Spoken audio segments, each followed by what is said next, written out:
Hello everyone, welcome to my YouTube channel chemistry with Abhishek Ranjan. तो जैसा कि हम लोग को पता है कि जेईई मेन थर्ड सीजन के सारे पेपर हो चुके हैं। तो आज से हम लोग सारे पेपर का कंप्लीट सॉल्यूशन डिस्कस करना स्टार्ट करेंगे। तो हम लोग आज के लेक्चर में 20 जुलाई फर्स्ट शिफ्ट का पेपर डिस्कस करेंगे। स्टार्ट करने से पहले अगर अभी तक आप लोगों ने चैनल को सब्सक्राइब नहीं किया है तो चैनल को सब्सक्राइब कर दें और बेल आइकन प्रेस करना ना भूलें। तो आइए स्टार्ट करते हैं हम लोग। तो हमारा पहला क्वेश्चन है, according to the valence bond theory the hybridization of the central metal atom is DsP2। DsP2 यहाँ पर हाइब्रिडाइजेशन कहा जा रहा है। अब ध्यान से देखो, DsP2 होने के लिए तो सबसे पहले आपको क्या चाहिए, ठीक है, एक स्ट्रॉन्ग फील्ड लिगेंड होने का चांसेस वहां पे होना चाहिए। तो स्ट्रॉन्ग फील्ड लिगेंड में एक आपका ये है, एक आपका ये है। अब ध्यान से देखो, इसमें अगर हम बात करेंगे यहाँ पे निकल का ऑक्सीडेशन नंबर, तो निकल का ऑक्सीडेशन नंबर है यहाँ पे +2 और यहाँ पे निकल का ऑक्सीडेशन नंबर है 0। तो +2 है तो कन्फिग्रेशन जो हो जाएगा इसका, ये हो जाएगा आर्गन 3D8। चूंकि स्ट्रॉन्ग फील्ड लिगेंड है तो हम कह सकते हैं कि जो 3D है उसका पेयरिंग हो जाएगा, और पेयरिंग होने के कारण 1 2 3 4 5 6 7 8 ये आपका पेयरिंग हो गया। तो यहाँ पे एक आपका D बच गया, यहाँ पे आपका 4s वैकेंट होगा और यहाँ पे आपका 4p जो होगा वो वैकेंट होगा। चूंकि हमारे पास 4 लिगेंड सराउंडिंग Cn है तो 1 2 3 4, इसलिए इसका हाइब्रिडाइजेशन DsP2 हो सकता है। तो सबसे पहले तो हमने Cl को हटा दिया, हमने वाटर को हटा दिया, तो हमारे पास सिर्फ 2 ऑप्शन और 3 ऑप्शन बचता है। चूंकि निकल का ऑक्सीडेशन नंबर 0 होता है तो अगर हम उसका अगर बनाएंगे भी स्ट्रक्चर तो वो टेट्राहाइड्रल स्ट्रक्चर में कुछ इस तरीके से आपका बनेगा। तो इसलिए आपका करेक्ट ऑप्शन इसमें क्या हो जाएगा, ऑप्शन 2। आते हैं हमारा अगला क्वेश्चन है, the correct structure of the Ruhemann purple the compound form in the reaction of the ninhydrin with the protein. देखो सबसे पहले तो हम बात करते हैं निनहाइड्रीन का स्ट्रक्चर क्या होता है। तो देखिए निनहाइड्रीन का स्ट्रक्चर होता है ये, और इस कार्बन से आपका 2 OH ग्रुप आपका अटैच होगा, इसे हम कहते हैं निनहाइड्रीन। अब इस निनहाइड्रीन को प्रोटीन से रिएक्शन कराया जा रहा है। बेसिकली प्रोटीन की बात करेंगे तो हम कह सकते हैं अल्फा अमीनो एसिड। अब अगर अल्फा अमीनो एसिड का स्ट्रक्चर बना ले तो RCH NH2CH इसके साथ रिएक्शन हो रहा है। तो क्या होगा यहाँ से कि आपका जो OH माइनस है वो सबसे पहले लीव करेगा, एसिड बेस सिंपल रिएक्शन होगा। तो जब ये इसका आपका रिएक्शन हो जाएगा तो फाइनली जो प्रोडक्ट बनेगा वो प्रोडक्ट आपका कुछ इस तरीके से बन जाएगा, O-, यहाँ पे आपका कार्बन अटैच होगा, double bond and double bond, ये आपका बेंजीन और डबल बॉन्ड हो, डबल बॉन्ड, ये आपका प्रोडक्ट बन जाएगा। ये जो प्रोडक्ट होता है ये आपका डीप ब्लू कलर का कह सकते हो, या मान लो आप पर्पल कलर भी कह सकते हो। इसे ही हम यहाँ पे नाम दे रहे हैं रोमन पर्पल। तो ये आपका करेक्ट स्ट्रक्चर हो जाएगा। तो इसके हिसाब से अगर यहाँ पे ऑप्शन देखें तो करेक्ट स्ट्रक्चर आपका ऑप्शन 4 हो जाएगा। उसके बाद आते हैं हमारा अगला क्वेश्चन है, green chemistry in day to day life is in the use of. तो बेसिकली ग्रीन केमिस्ट्री को इसमें से कौन सा पॉइंट है जो रिफ्लेक्ट कर रहा है, chlorine for bleaching of paper, तो ऑब्वियसली इससे पॉल्यूशन होगा। Large amount of water alone for washing cloth, यहाँ पे हमारा वाटर का लॉस होगा। टेट्राक्लोरोइथेन फॉर लॉन्ड्री, बेसिकली ये तुम्हारा क्या है, पॉल्यूटेंट की तरह काम करेगा, जो इसका वेस्टेज प्रोडक्ट होगा वो वाटर को पॉल्यूट करेगा।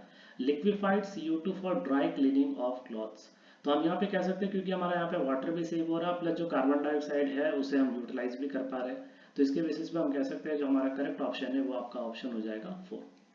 आते हैं हमारा अगला क्वेश्चन है, the correct order of the intensity of the colour. देखो आप ध्यान से, इसमें आप लिगेंड का नेचर देखो, एक Cn है, एक Cl है, एक वाटर है, तीनों में ही चारों ऑप्शन में वही लिगेंड यूज कर रहा है।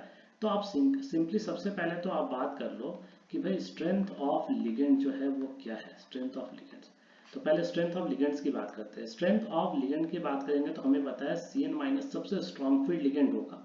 देन उसके बाद अगर हम बात करेंगे तो ऑब्वियसली वाटर, एंड देन उसके बाद Cl-। स्ट्रेंथ ऑफ लिगेंड के बेसिस पे हम क्रिस्टल फील्ड स्टेबलाइजेशन एनर्जी का हम ऑर्डर देख सकते हैं, जो ऑर्डर ये फॉलो करेगा। ठीक इसका जस्ट उल्टा हो जाएगा, क्या इंटेंसिटी का ऑर्डर हो जाएगा। सो इसलिए इंटेंसिटी का जो करेक्ट ऑर्डर हो जाएगा आपका, इसका जस्ट हो जाएगा रिवर्स, और इसलिए यहाँ पे आपका ऑप्शन इसके हिसाब से अगर देखा जाए तो ऑप्शन 3 जो होगा वो आपका करेक्ट होगा। आते हैं हमारा अगला क्वेश्चन है, the set in which compounds have different nature is. Means आपको 2 सेट दिया हुआ है, इसमें से आपको बताना है कौन सा कंपाउंड डिफरेंट नेचर का होता है। ऑब्वियसली ये भी आपका एसिडिक नेचर का होगा, ये भी आपका एसिडिक नेचर का होगा, तो दोनों तो सेम है। ये आपका एसिडिक है, लेकिन ये आपका एसिडिक और बेसिक दोनों के जैसा बिहेव कर सकता है क्योंकि एम्फोटेरिक नेचर का होता है। तो यहाँ पे आप कह सकते हो ऑप्शन 2 इसमें आएगा। यहाँ पे दोनों बेसिक नेचर का, यहाँ पे दोनों एम्फोटेरिक नेचर का है, तो ये दोनों तो तुम्हारा करेक्ट होगा, इसलिए करेक्ट ऑप्शन हो जाएगा ऑप्शन 2। ये आपका दोनों सेट जो है वो सिमिलर प्रॉपर्टी शो नहीं करता है।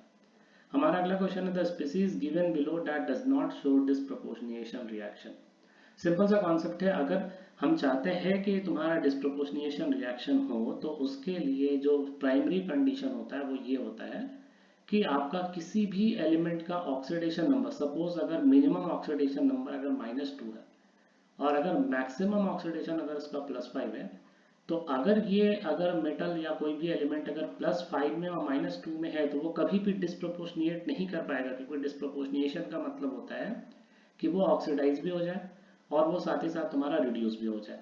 तो ऑक्सीडाइज और रिड्यूस होने के लिए उसे कहीं ना कहीं इसके बीच का इंटरमीडिएट वैल्यू रखना पड़ेगा। सपोज अगर m की वैल्यू अगर 1 होगी, +1 होगी, तो ये +1 से -2 भी जा सकता है और +1 से +5 भी जा सकता है। लेकिन अगर m का वैल्यू अगर मैक्सिमम +5 होगा तो ये ऑक्सीडाइज तो नहीं हो सकता, लेकिन हाँ रिड्यूस हो सकता है।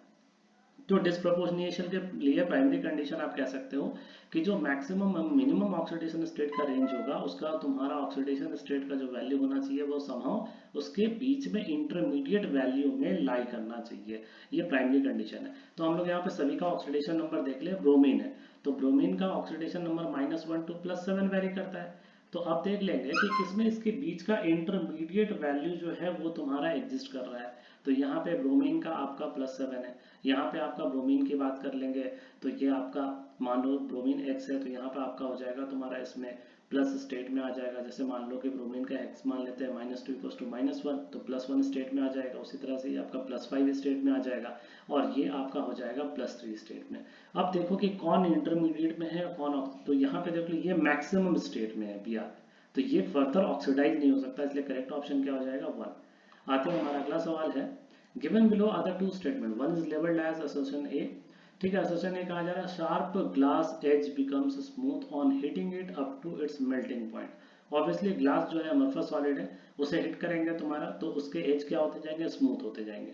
ठीक है, अब उसके बाद बोला जा रहा है the viscosity of the glass decreases on the melting. Obviously melt करोगे तो विस्कोसिटी क्या होगा, उसका डिक्रीज होगा, क्योंकि पार्टिकल्स के बीच में इंटरमॉलिक्यूलर फोर्स ऑफ अट्रैक्शन घटता जाएगा। तो हम कह सकते हैं कि दोनों करेक्ट स्टेटमेंट है, लेकिन एक दूसरे को कह सकते हैं कि एक्सप्लेन नहीं कर पा रहे। तो हम कह सकते हैं reason is not the correct explanation for the assertion. तो करेक्ट ऑप्शन क्या हो जाएगा इसमें, तो ऑप्शन 2 यहाँ पर हो जाएगा, क्योंकि दोनों करेक्ट है लेकिन करेक्ट एक्सप्लेनेशन नहीं है ए का। हमारा अगला क्वेश्चन है ऑर्लोन फाइबर्स। ऑर्लोन ये पॉलीमर का डायरेक्ट उठाया हुआ क्वेश्चन है एनसीईआरटी से। एक्राइलो नाइट्राइल का अगर हम स्ट्रक्चर बना ले, CH2 डबल बॉन्ड CH, इसे कहते हैं एक्राइलो नाइट्राइल। और अगर ये पॉलीमराइज होगा तो पॉलीमराइज होने के बाद ये आपका स्ट्रक्चर कुछ इस तरीके से दिखेगा और इसे हम कहते हैं पॉली एक्राइलो नाइट्राइल, या इसे शॉर्ट में पैन भी कहते हैं। और इसका एक दूसरा नाम भी होता है ऑर्लोन। तो इसलिए यहाँ पे करेक्ट ऑप्शन क्या हो जाएगा 8 का 1। ठीक है, पॉली एक्राइलो नाइट्राइल का ही शॉर्ट फॉर्म होता है पैन। आते हैं हमारा अगला क्वेश्चन है given below the two statement one is labelled. ठीक है, यहाँ पे असर्शन बोला जाता है the dihedral angle in the H2O2। हमें पता है H2O2 का जो स्ट्रक्चर होता है वो ओपन बुक लाइक स्ट्रक्चर होता है कुछ इस तरीके से। तो यहाँ जो आपका ये दोनों दिख रहा है हाइड्रोजन, वो एक्चुअली अलग अलग प्लेन पे होता है और इनके बीच का ये जो एंगल होता है इसे हम डाइहेड्रल एंगल कहते हैं।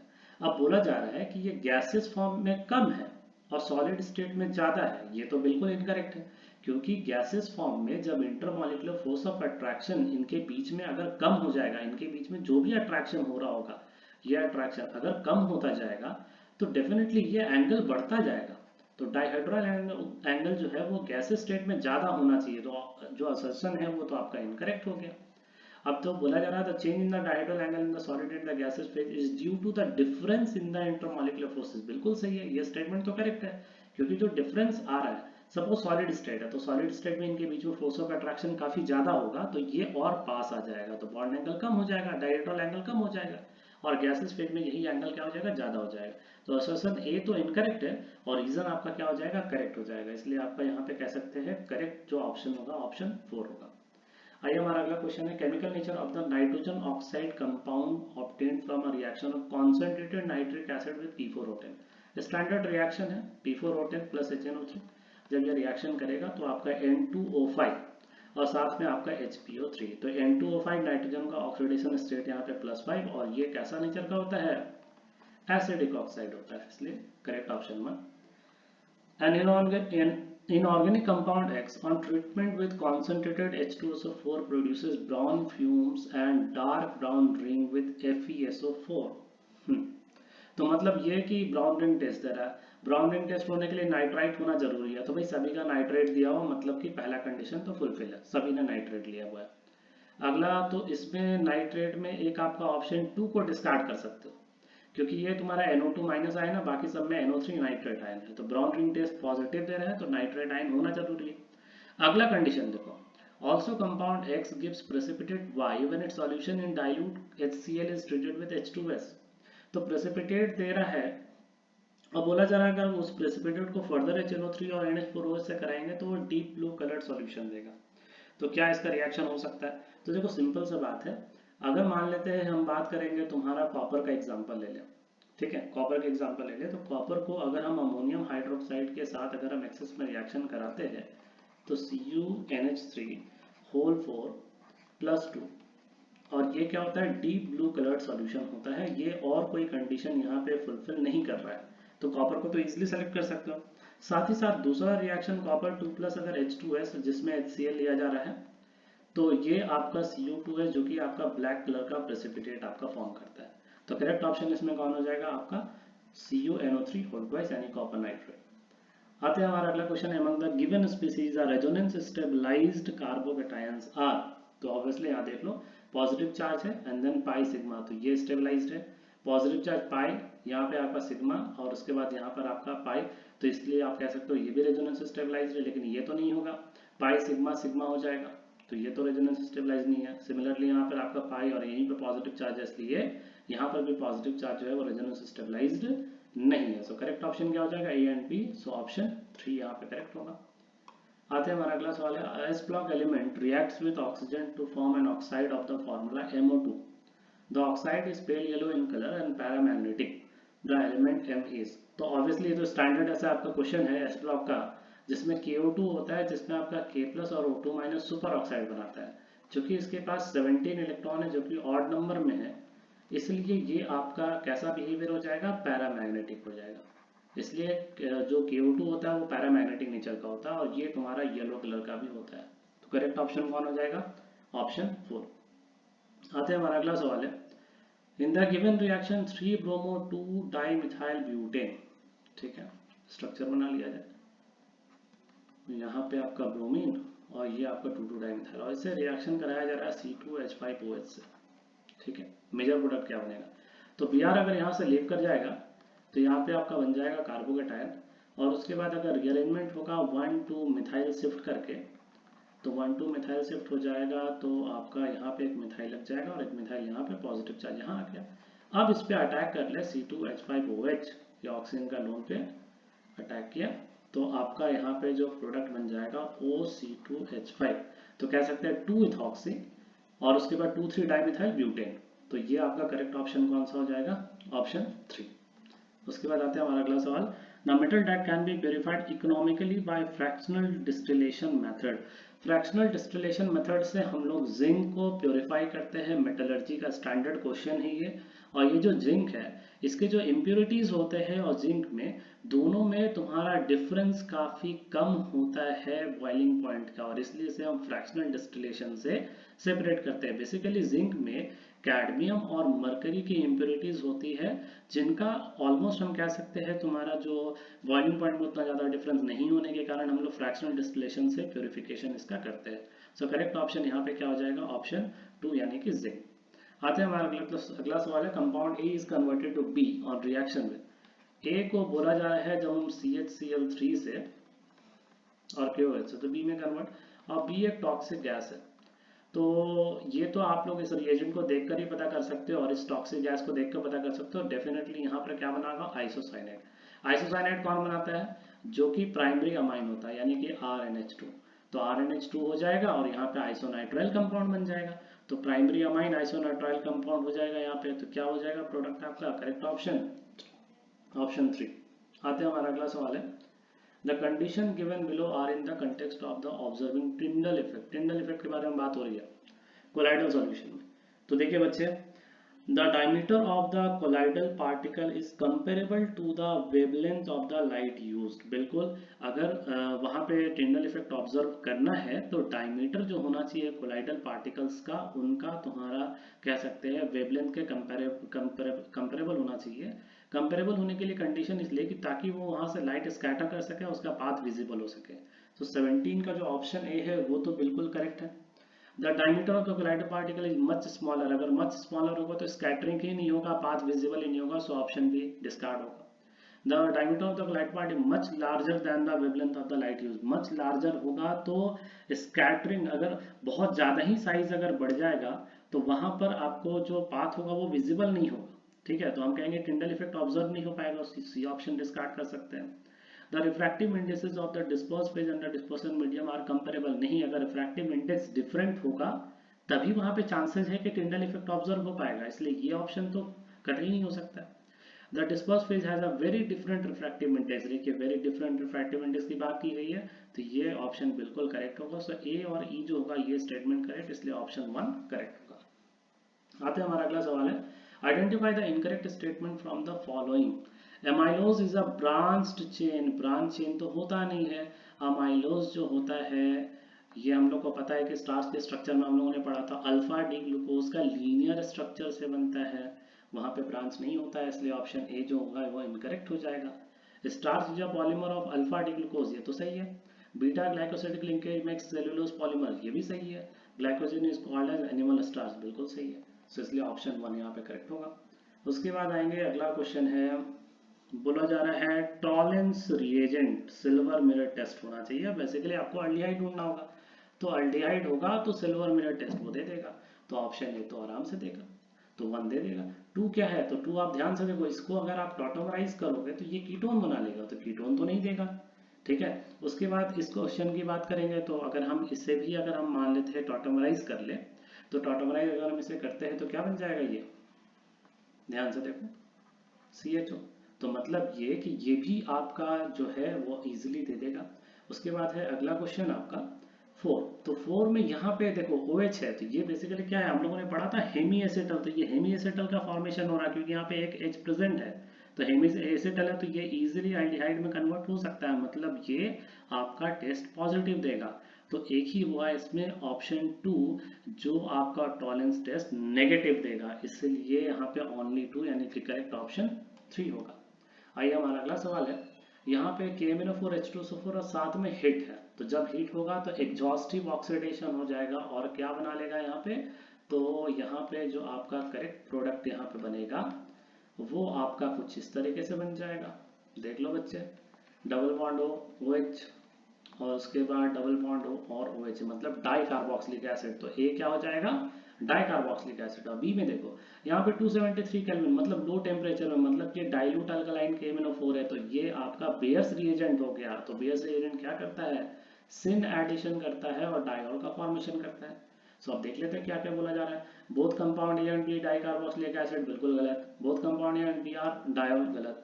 ए इज डाइऑल, गलत। A is dicarboxylic acid and B is diol, बिल्कुल सही है।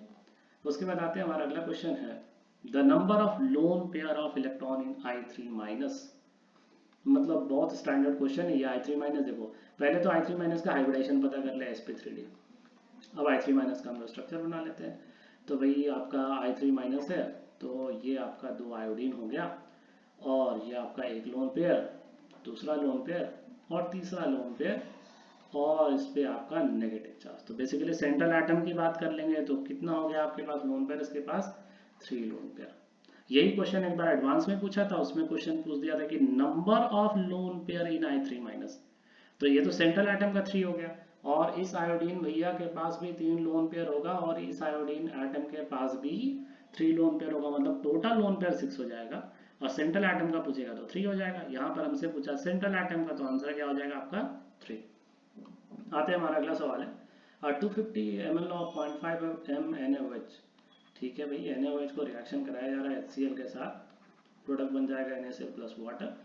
और यहाँ पे 250 इंटू 0.5 यानी कि आपका ये 125 मिली मोल्स हो जाएगा, और ये आपका 500 मिली मोल्स हो जाएगा। ऑब्वियसली लिमिटिंग एजेंट का केस है तो ये तो जीरो हो गया, ये 375 बच गया। ठीक है, तो हमें यहाँ पर HCl का नंबर ऑफ मॉलिक्यूल पूछ रहा है। तो HCl का जो अगर हम कॉन्सेंट्रेशन निकाल ले तो वो कितना हो जाएगा 375 बाई टोटल वॉल्यूम 500 और प्लस 250 यानी कि 750। तो 375 हम कह सकते हैं यहाँ पे मोल्स डिजॉल्व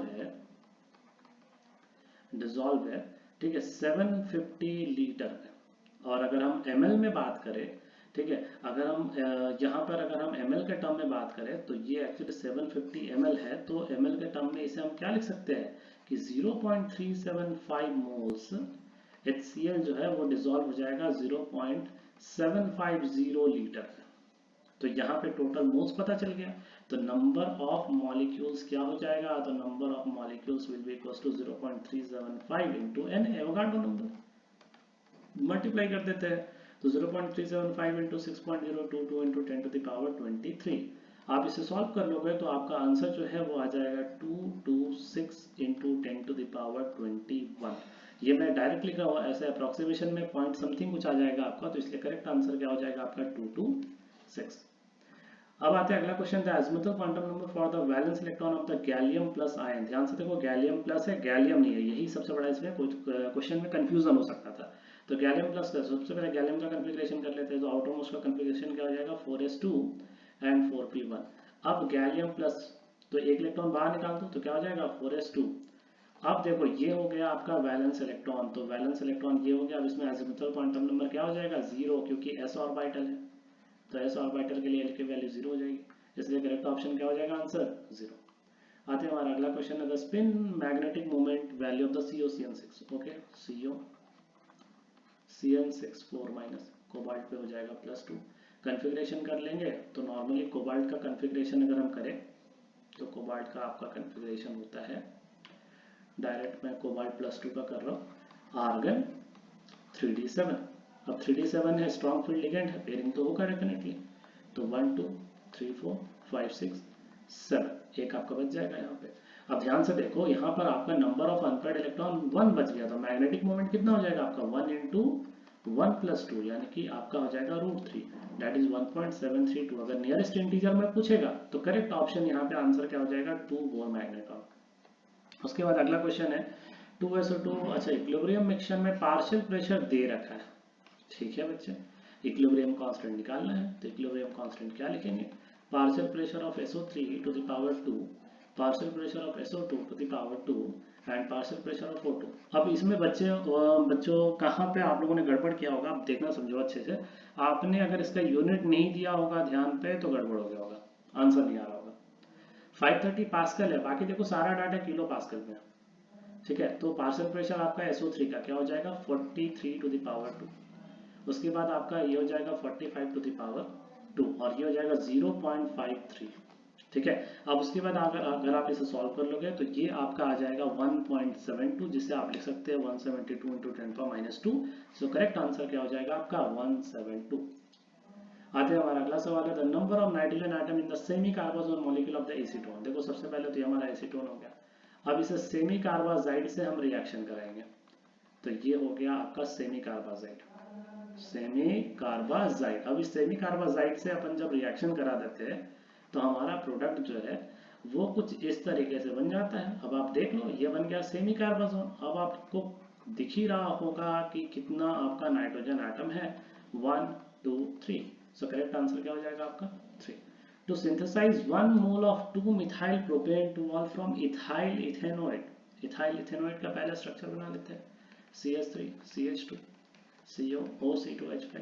अब बोला जा रहा है इसमें हम ग्रिग्नार्ड रिएजेंट CH3MgBr ले रहे हैं, तो इसका कितना इक्विवेलेंट लेंगे। सपोज एक इक्विवेलेंट हमने ले लिया, बोला जा रहा है 1 मोल बनाया जा रहा है क्या 2 मिथाइल प्रोपेनॉल यानी कि CH3 और इथाइल इथेनोइड है ना, सॉरी यहाँ पे आपका एक कार्बन कम कर देंगे हम लोग, तो ये आपका CH3 हो जाएगा।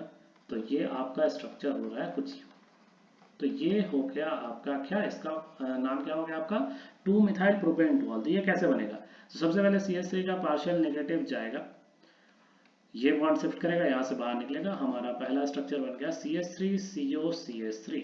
उसके बाद फर्दर CH3 MgBr जाकर अटैक करेगा। ये ग्रिग्नार्ड का रिएक्शन तो आपने पढ़ा होगा, बहुत आसान रिएक्शन पूछा है। CH3 ये आपका OMgBr हो गया, CH3 एंड CH3। उसके बाद जब आप इसका हाइड्रोलिसिस करा दोगे तो आपका फाइनल प्रोडक्ट हो जाएगा ये। ठीक है, सो हमारा इसमें रिक्वायर्ड आंसर क्या बोला जा रहा है, कितना इक्विवेलेंट यूज हुआ, टोटल 2 इक्विवेलेंट यूज हुआ, सो 2 equivalent will be the answer. Now, next question: the inactivation rate of the viral preparation is proportional to the amount of the virus. ठीक है, in the first minute after preparation 10% of the virus is inactivated, the rate constant. अब देखो बच्चे, इसमें rate constant पूछ रहा है आपसे। अब वो कितना अच्छे तरीके से आपको हिंट दिया है कि ये पूरा प्रोसेस फर्स्ट ऑर्डर जा रहा है। कैसे, देख लो आप यहाँ पे यूनिट देखो, पर मिनट, तो पर मिनट है, डेफिनेटली फर्स्ट ऑर्डर का होगा। तो लगा दो फर्स्ट ऑर्डर का formula, K = 2.303/T into log of initial, अपन ने R0 मान लिया, बात का हो गया। अब क्या बोल रहा है 2.303 आफ्टर 1 मिनट, तो 1 मिनट यानी टाइम 1 मिनट हो गया, क्योंकि यहाँ पे पर मिनट में पूछा है, इंटू लॉग R0 की वैल्यू, यहाँ पे R0 की वैल्यू कितनी हो जाएगी, तो अपन ने 100 मान लिया। अब बोल रहा है 10% of the virus is inactivated, तो रेस्ट कितना बच गया 90। सो आपका क्या हो जाएगा, ये 2.303 into log 10 minus log 9, data दे रखा है आपको, उसका यूज करना होगा। बहुत लोग बोलते हैं सर हमें लॉग का वैल्यू नहीं याद होता है, तो लोग अच्छे दे तो दिया, log 3 स्क्वायर क्या लिख सकते हो 2.303 1 माइनस 2 log 3। अब इसे सॉल्व कर लो, सॉल्व करके आपका वैल्यू जो आ जाएगा इसमें, ठीक है, आपका आंसर आ जाएगा ये 0.106। ठीक है, सो आप इसको क्या लिख सकते हो 106 इंटू 10⁻³ करेक्ट आंसर क्या हो जाएगा 106। आते हैं हमारा अगला क्वेश्चन है, an average person needs about 10,000 kilojoule energy per day, the amount of glucose need to meet this energy requirement. ठीक है, तो यहाँ पे कंबशन दे रखा है, मीन्स अगर आप C6H12O6 का अगर आप कंबशन कराते हो, तो इस कंबशन के दौरान क्या होता है बच्चे, कि कंबशन में ध्यान से देखो ये 180 ग्राम है, तो जब आप 180 ग्राम ग्लूकोज का कंबशन कराते हो तो वहां पे जो आपका एनर्जी रिलीज होता है, that energy is 2700 kilo joule per mole, इतना एनर्जी रिलीज होता है। तो आप ध्यान से देखो 2700 किलो जूल पर मोल रिलीज होता है जब आप 180 ग्राम ग्लूकोज का कंबशन कराते हो, एंड यहाँ पे पर्सन की रिक्वायरमेंट है 10,000, तो जब 10,000 किलो जूल पर मोल की रिक्वायरमेंट होगी, so required amount will be 180 by 2700 into 10,000। सो अगर आप इसे कैलकुलेट कर लोगे तो ये वैल्यू आपका हो जाएगा 666.666, जो कि नियरेस्ट इंटीजर में पूछा है, तो आपका वैल्यू 667 आपका ग्राम हो जाएगा यहाँ पे, इसलिए करेक्ट आंसर क्या हो जाएगा 667 ग्राम ऑफ ग्लूकोज। आइए हमारा अगला क्वेश्चन है, at 20 degree Celsius the vapour pressure of the benzene है, suppose vapour pressure of benzene दे रखा है हमें 70 टॉर, उसके बाद आपको बोल दिया गया है कि मिथाइल बेंजीन, तो मिथाइल बेंजीन का दे दिया गया है आपको 20 टॉर। अब बोला जा रहा है इक्विमोलर मिक्सचर ले रहे हैं, इक्विमोलर मिक्सचर दोनों का मोल सेम मान लेते हैं, तो मोल सेम मान लोगे तो मोल फ्रैक्शन हो जाएगा हाफ एंड एक्सिम की वैल्यू भी हो जाएगी हाफ, तो टोटल प्रेशर कितना हो जाएगा बच्चे, तो हमने लिखा Pb इंटू XB प्लस आपका Pm into XM, so the value will be 70 into 1/2 plus 20 into 1/2 and it will be equals to 45 torr. Now we have to find the vapor pressure of the benzene in the vapor phase. So vapor phase में हम कैसे निकालेंगे, so Yb will be equals to Pb by P total. So Pb is equals to P naught B XP by P total. So here P naught B is 70 into half by total is 45, that is 35 by 45. So required answer will be 0.78. So 78 into 10⁻². So correct answer will be 78। तो यहाँ पर हमने complete discussion कर लिया इस पूरे paper का आपका। इसी तरह से हमारे अगले पेपर में हम लोग इसके सेकंड शिफ्ट का डिस्कशन करेंगे। तो यहाँ तक के लिए धन्यवाद।